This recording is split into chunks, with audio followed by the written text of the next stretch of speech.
یه پسر بچه، یه توپ کهنه، یه کوچه خاکی و یه دنیا آرزو.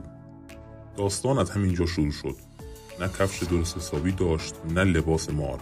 یه توپ پلاستیکی بود و کلی زخم روی زانوهاش.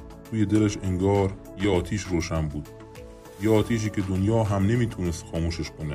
اسمش کریستیانو رونالدو بود. ولی اون روزها کسی نمیدونست این اسم یه روز میشه نماد غیر ممکنها. نه مربیا باور داشتن، نه همسایه ها، نه حتی همکلاسی هاش.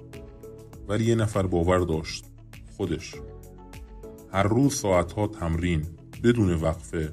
هر زمین خاکی، هر دیوار آجوری، هر دروازه درب و داغون براش یه استادیوم واقعی بود. شبا وقتی چراغای خونه ها خاموش می شد، رونالدو هنوز داشت دریبل می زد. با خودش زمزمه می کرد یه روز همه دنیا اسم منو میشناسه. سختی زیاد کشید. از خانواده‌ای اومد که نون خشک براشون نعمت بود. از شهری اومد که هیچ ستاره‌ای ازش در نیومده بود. اما کریستیانو نشون داد که مهم نیست از کجا شروع میکنی.